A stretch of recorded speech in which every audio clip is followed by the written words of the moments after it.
prettiest woman in the world or not, these are subject to variety of realities. But whether you will become a pleasant piece of life or not is 100% in your hands. If you exercise this choice, the Buddha is within you. Otherwise, you have lost it. If you have questions, any kind of questions.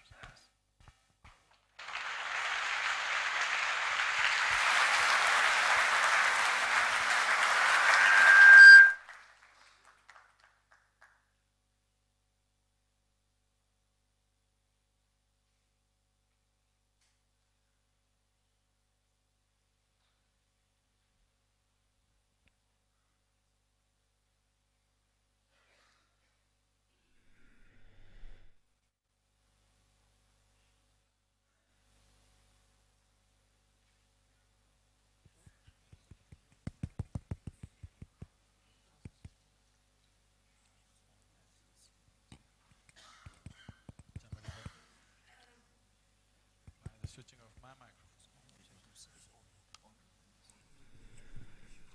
Where's the audio? Hello. Thank you.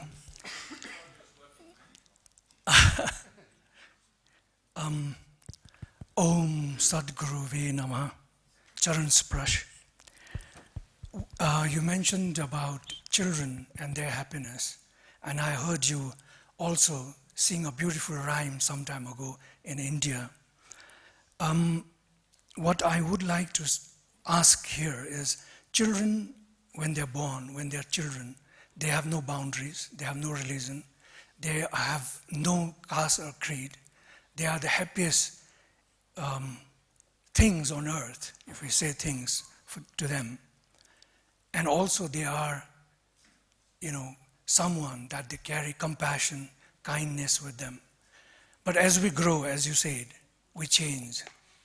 Now, what is the way that we can begin from cradle with this happiness and end in a cradle?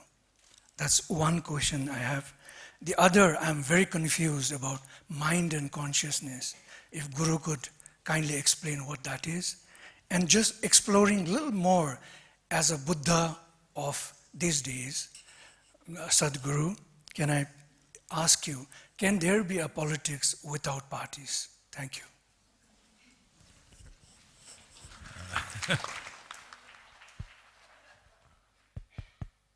Hello, it's okay, yeah. Now, let's come to terms with this. Children are definitely a bundle of joy, but they're not all those fantastic things that you're saying. Children can be terribly mean. Yes? Yes or no? Those who have not raised children think other things about them. Those who have raised children, if you don't give them what they want, they can be terribly mean. Yes or no? They can be very cruel. And what they want is what they want. Growing up means you grew out of those things normally. You're supposed to. Yes? Why growing up is better than being a child? It is, isn't it? A grown-up is supposed to be way better than a child in everything because child is compulsive. Yes, he's a bundle of joy, but he's compulsive. What he wants, he wants. If he doesn't get it, he will do something else. So, I grew up means I grew out of all those compulsive things and I'm able to handle my life a little more consciously. That's what it's supposed to mean. But now you're saying they're loving, they're compassionate. No, don't be deceived by that. They are not all that. They can be real mean little things. I'm using the same thing. But if you let them do their own thing, they're joyful. But now what's happened with the adults is, even if they're doing what they want, they're still miserable. This is just not because of anything else, it's just that the level of meanness that a child exhibits goes off. See, a child If he doesn't get what he wants, a little infant will beat the mother with his tiny little hand. When he beats you in the face, it was nice and cute because the hand is so small and it doesn't hurt. The same hand became this big, boom! You don't like it. It's only a question of size. They're cute and they walked all over you, you were so nice. But somebody big walked all over you, not good, isn't it? So, there is a size advantage to a child. Today it's become a fashion for even spiritual leaders to say, I'm like a child. I'm asking you, suppose you stopped at the age of 6, in body and in brain. You stopped growing at the age of 6 and you remained like a child. Would you call this a great, fantastic way to live? Or would you think you're retarded? Hello? When you were a child, you were desperate to grow up quickly? Yes or no? Now you are saying, that was great. No, no, no. This is great. Only thing is, we have to conduct this well. Then we could not conduct it well. Others conducted everything for us and we just enjoyed that. Now we have to conduct this ourselves. But we have a choice and we have the ability to conduct this well. Those who don't conduct this well are miserable, angry, frustrated, depressed. You must understand this. You are from a culture where the fundamental teaching is, everything is your karma, right? Karma means action. Whose action? My action. Action means there are 4 dimensions of action happening within you every moment of your life. Right now there is physical action happening within you, mental action, emotional action, energy action happening every moment.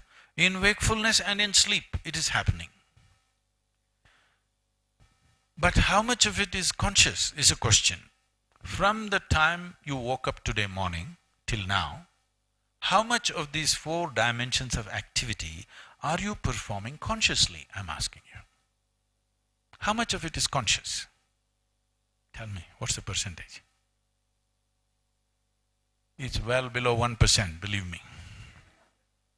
So when 99% of all that you do is happening accidentally or unconsciously, how do you expect life to go the way you want it?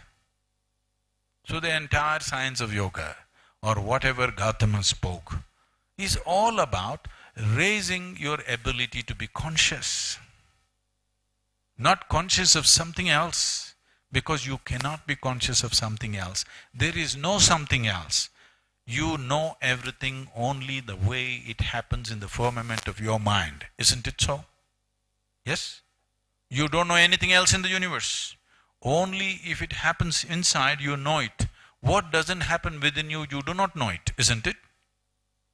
You fell asleep, close your eyes, the world is going on full on. You don't know a thing, isn't it? Because only if it happens within you, it exists for you. Otherwise, it does not exist for you. So this is your doing. This is the most dynamic teaching on the planet. When we say, your life is your karma, we are saying, your life is your making. There is no other force. It's you and you alone who is doing this. But because 99% is happening unconsciously, it looks like somebody is doing something to you. If you are fearful, in every corner of this Timpu streets, you will see ghosts. Yes or no? You went and saw a horror movie. Next 1 week, whichever corner of the street you see, there will be those ghosts. After 1 week, they disappear. Is it happening or no? So the problem is 2 basic faculties. There is something called as memory, there is something called as imagination. These are 2 wonderful qualities of being human, because only human beings have such a vivid sense of memory of everything that we experience, we can remember. And we have a very vivid sense of imagination. No other creature has this. Now, this is what human beings are suffering. You can suffer what happened 10 years ago, isn't it? Hello? And you can suffer what may happen day after tomorrow already. What happened 10 years ago, does it exist right now? Does it exist right now? No. What may happen day after tomorrow, does it exist right now? No. So you are suffering something that does not exist. If somebody suffers something that does not exist, do you call such a person sane or insane? No, I'm only asking you a question. I'm not abusing you. I'm only asking you a question. If someone is suffering something that does not exist, do you call that sanity or insanity? This is like, there was a man, this is an Indian man in California. He had a windfall in the stock market. He made a huge amount of money. He's already over 60 years of age. He wants to spend as much money as possible upon himself. So he bought himself a 1932 Ferrari, paying $36 million. He bought a Beverly Hills home for $80 million. Like this, he went about spending his money because he's got so much money, he wants to spend it. Then he needed a medical checkup. In California, there are medical institutions which are swankier than 7-star hotels. So this is not a simple medical checkup, going there, this test, that test, not like that. 15 days you admit yourself in the resort. So slowly, at your own pace, they will do all the tests. So he admitted himself for this. They appointed a very pretty looking nurse to take care of him. He was enjoying the whole atmosphere very much. On the 4th day of being there, he felt so relaxed in the evening. Unfortunately, what should happen in the toilet happened on the bed. He didn't know how to handle this. He was so embarrassed. What to do with this mess on the bed? Just when he was thinking what to do, he heard the footsteps of this lady, this young lady, coming towards his room. Fortunately, in America, women don't walk quietly. They come talk, talk, talk, talk. It's a man's design. She cannot walk quietly. So he heard the talk, talk, talk, and he doesn't want this young woman to see the mess on the bed. So he quickly gathered the bed sheets and threw it out of the 5th floor window. Down below, a regular man who's just getting home from a party. It's such an unfair world, because they made the damn planet round and it's spinning on top of it. How is a man expected to walk on it? You realize this only when you have a few drops more or a few drops less between your ears. Suddenly you realize it's so difficult to walk on a round planet. This man had just discovered this fact, and he was slowly walking home sideways, and the sheets came and covered him. He screamed and he fought with the sheets. It took over 2 minutes for him to get the sheets down. Hearing all this commotion, the security came rushing. And he had the sheets down, standing there, dazed, looking at the sheets. The security people came and asked, "What happened? What is all this commotion about?" He looked down and he said, "It looks like I've beaten the shit out of the ghost."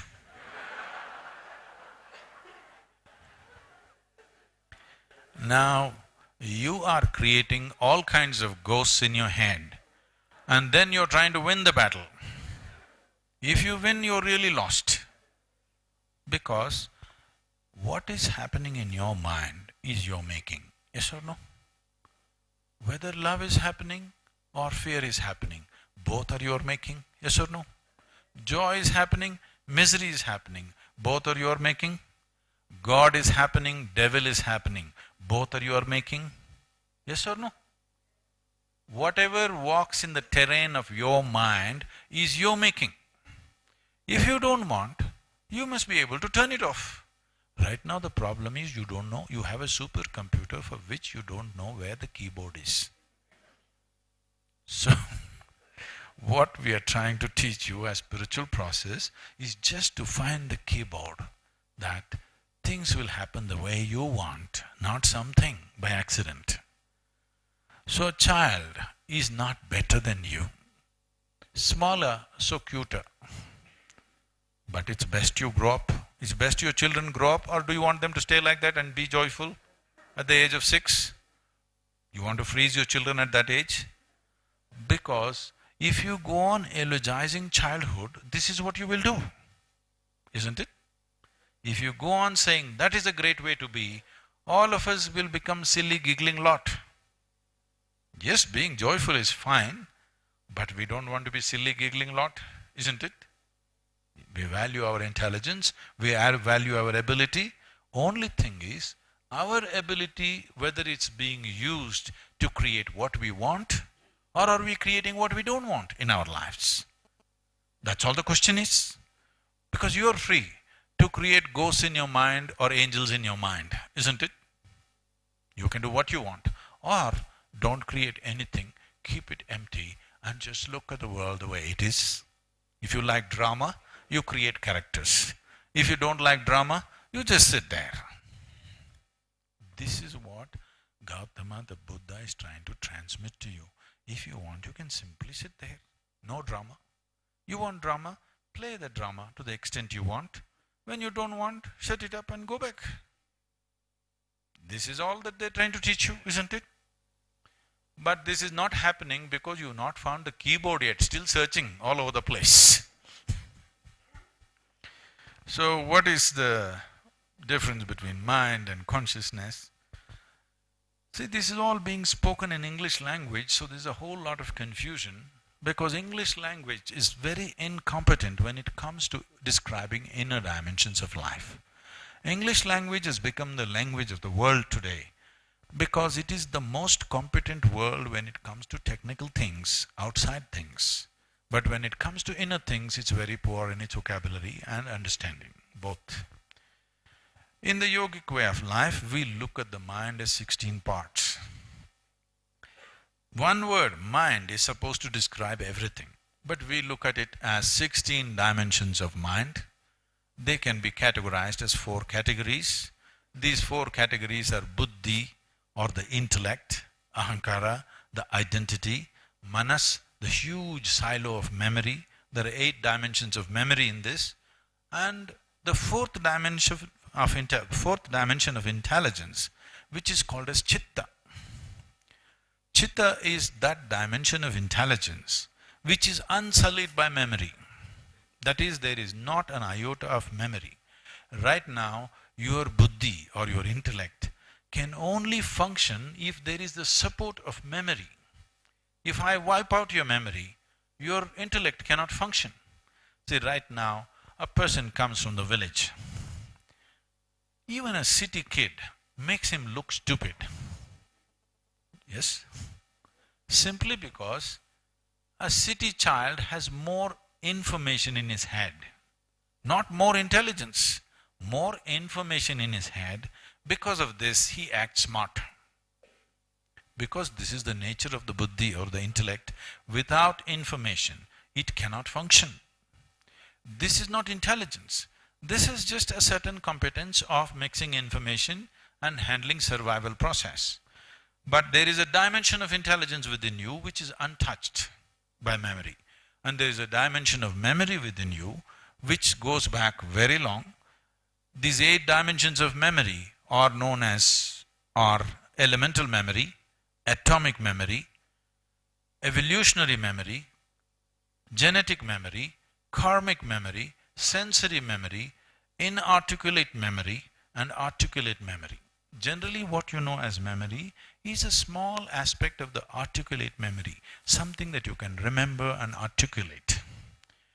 Rest of it is all there. Without it you couldn't function for a moment. See, for sure, you don't remember how your great-great-great-great-grandfather or grandmother looked like, do you? No. But his or her nose is sitting on your face right now. Because your body remembers, isn't it? Your body remembers how your forefathers were 1,000,000 years ago, isn't it so? It remembers. That is why we are like the way we are. So there is an enormous amount of memory in every cell in your body. But there is an intelligence within you that if you eat a piece of bread, there is an intelligence here which can make this piece of bread into a human being. Is it happening or no? The food that you eat, that food that you ate for lunch, is it becoming a human being right now within you? It is.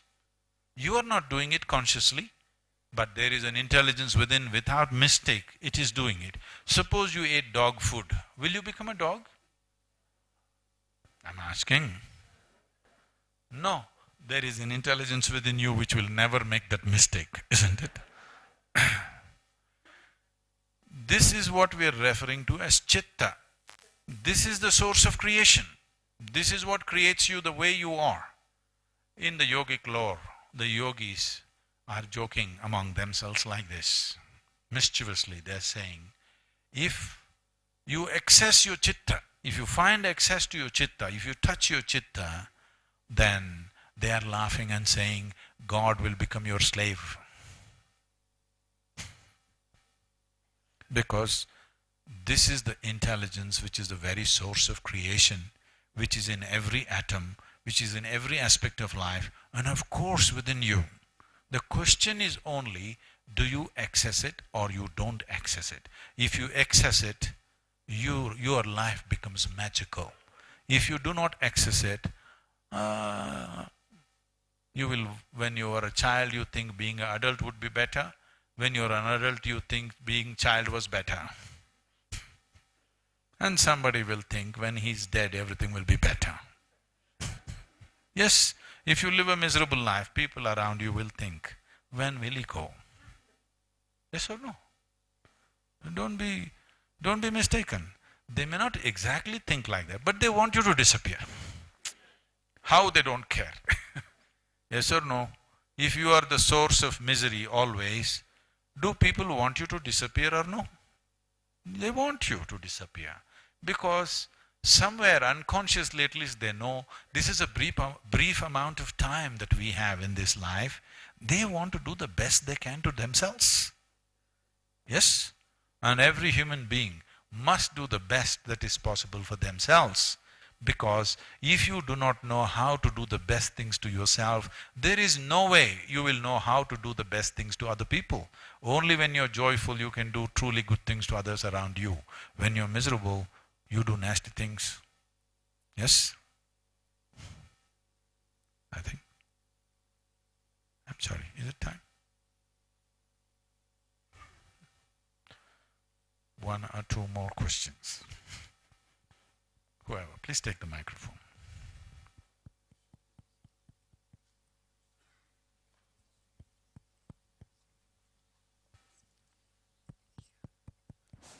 Hello?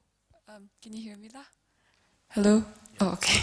I was wondering if you could quickly speak on your opinion on the recent attacks that have been happening by the radical group ISIS for their religion. Thank you. Oh, why am I supposed to say whether I like it or I don't like it? I mean, what is there to have an opinion about it? See, if I could cut you into pieces and again put you back into one hole, then it would be fun to cut you into pieces and put you back. But if I cut you into pieces, I can't put you back. So I have no business to cut you into pieces. As simple as that, isn't it? But for our survival, we may have to cut something. Yes? So we must cut it to the minimum possible, only to the extent it's necessary. But any other cutting, whether of plant, tree, animal, human, you have no business. There is no business in the world which allows you to cut another life, whatever that life is, not necessarily human. But you think all right to cut this, you think all right to cut that because your cause is bigger than their life. This is unfortunate, but we must understand, this is not a sudden happening. This has been happening for over 2000 years, continuously. Only thing is today, if they kill 100 people somewhere, the blood flows into your sitting room because of your television. 1000 years ago, if they killed 1000 people just across somewhere, you sat here very peacefully looking at the sunset. Yes or no? But last 2000 years this has been happening. What is the cause? The cause is just this. Somewhere somebody has been told that our way is the only way. If you don't come our way, you must be dead. Unfortunately, this has been put into people's minds. Once you put this idea into people's minds, when we will start killing each other is only a question of time. It's only a question of time. When I believe my way is the only way, if you don't come my way, I will give you 5 years. If you don't come my way, then I will kill you. If I am set on this, it is only a question of time when I want to kill you, isn't it? So first thing is, this is why I said in the very beginning, we have to move humanity from all kinds of belief systems to a certain basic level of sincerity. What I know, I know. What I do not know, I do not know. You have assumed another heaven which you think is better than this. Yes, with you here, definitely another place must be better. If you are such a miserable creature, with you around, of course, another place must be better, isn't it? If you fly out of this solar system, you've been traveling a lot, your father is telling me. Suppose your school took you out of the solar system and you look down at the solar system, among the 11 odd planets and the sun, if you look at it, which do you think is the best planet for you to live? Jupiter? Venus? Which one? Earth, for sure. So, and it is floating in the cosmos. It is a heavenly body, isn't it? So I am asking you, do you have any proof that you are not already in heaven? Do you have any proof? Maybe you are in heaven and messing it up. Yes, it is so.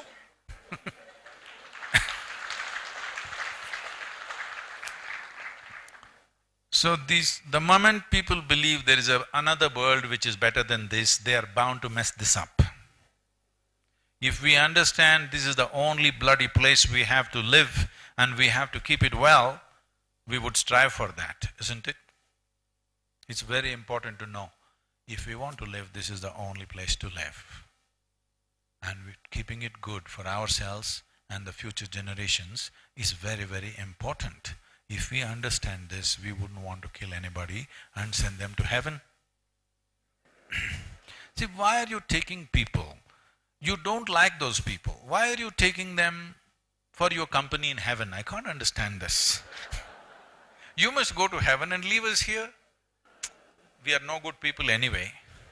You please leave us here in this bad planet and you go to heaven. Why don't you do that? Why do you want to take us?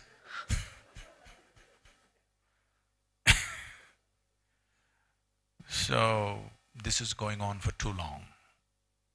Time to bring an end. You can't bring it to an end by shooting people, by killing people. We have to bring this awareness that let us come to this much sincerity as human beings. Let's be straight. What we do not know, let's not assume. You did not see any heaven, did you? Hmm? So let's work with what we have in our hands. Let's make it beautiful and wonderful. At least for yourself, if not for me. You don't like me, leave me alone. You make it wonderful for yourself. I will make it wonderful for myself, all right?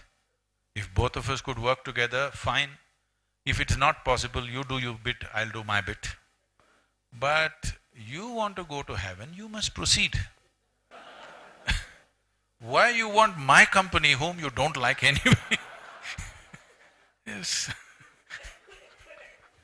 Please.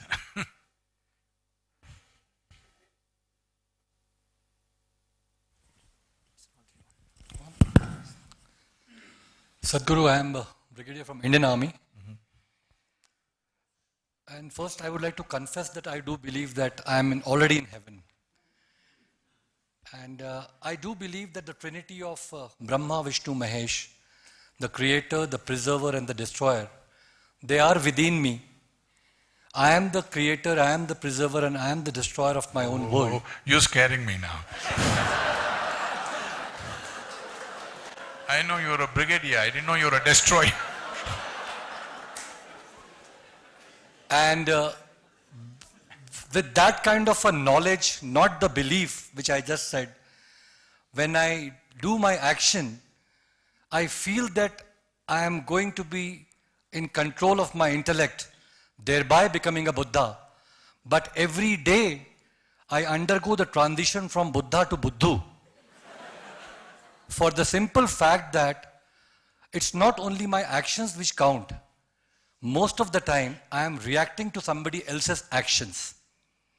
It is my expectations which always put me down. I really do not know how do I traverse and avoid this constant transition from being Buddha to Buddhu by getting on to react due to misplaced expectations rather than only being action-oriented. Thank you.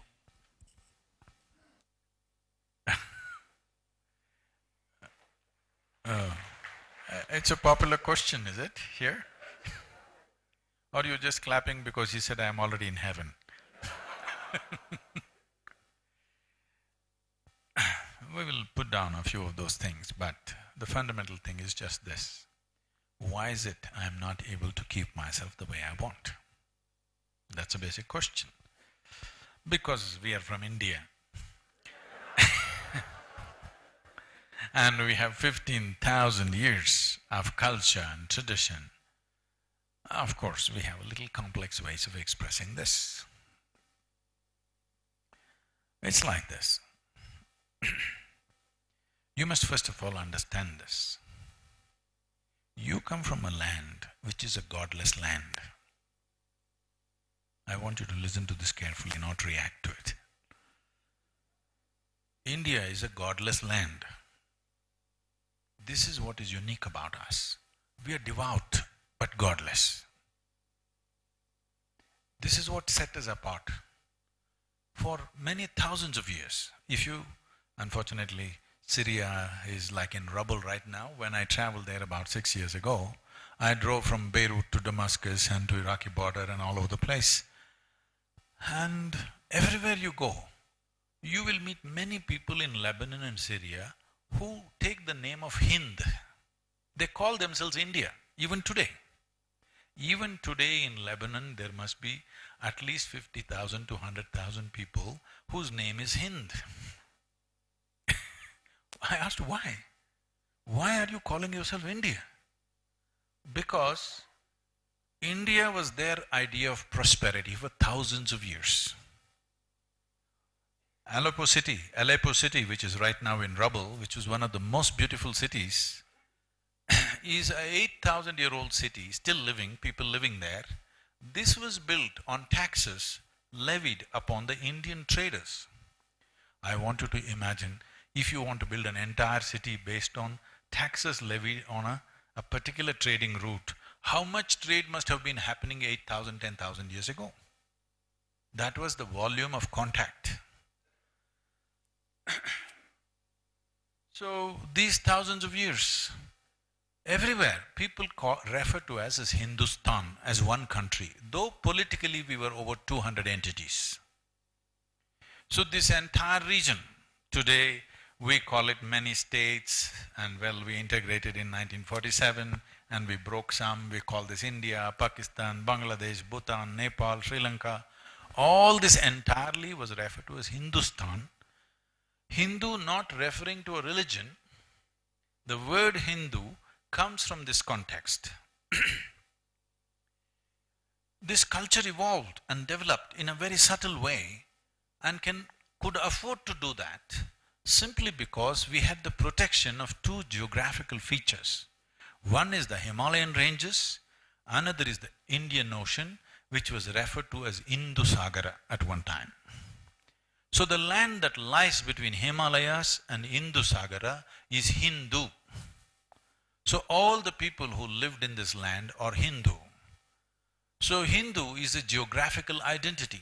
So we were always referred to as Hindustan from geographical identity, but people looked at us because they did not know what religion we are, because every trader who came carried his own god or no god. Like you carry 3 gods.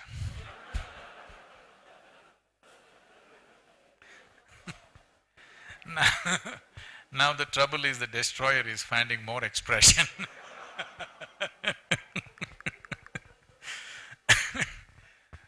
Because this has never been a land of believers. Here, the highest goal is not God, not the pleasures of heaven. The highest goal is mukti, moksha, which is ultimate liberation. Freedom is the highest value in our lives. Not God, not heaven, not pleasures, not food. Freedom from everything has always been the highest goal. And this entire region always lived like this. This is what is unique about this land. This is what is unique about us as a culture. This is the reason why it's very important to preserve this. Otherwise, we will also get into that state, you come my way or you're dead. Because we allowed this, because there was no persecution, now that we're talking about Buddha, let me tell you. See, when Gautama came, at his time, the Hindu way of life, or that region, the life was becoming super ritualistic. So ritualistic, and once it becomes ritualistic, rituals can be exploited by the people who conduct the rituals, and all kinds of exploitation was happening.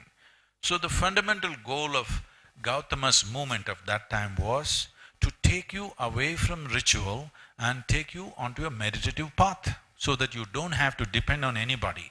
You can do what you want to do within yourself. Well, so many things have happened to Buddha's life since then, that's a different thing. But at that time, that's what he tried. When he came, he made fun of all the Hindu deities which are there. He said, you were worshipping a zoo full of gods. The Hindus stepped back and said, well, we also know there is only one God, but we like variety. So we're doing it right now. Then he pushed it forward and he said, there is no God. They stepped back and said, yes, we also know. In our Upanishads it says there is no God, but there is Atman. Gautama pushed on and he said, you are an Anatma. That means you are a non-soul, you don't have a soul. You don't have a God, you don't have a soul. Why he is doing this is, he wants to destroy everything that you believe. It doesn't matter what. You believe God, you believe devil, it doesn't matter. This is just a psychological drama you're playing. Whatever you believe is just a psychological drama, isn't it? This happened, I must tell you. 2 young boys, very energetic. When boys are very energetic, they are constantly in trouble.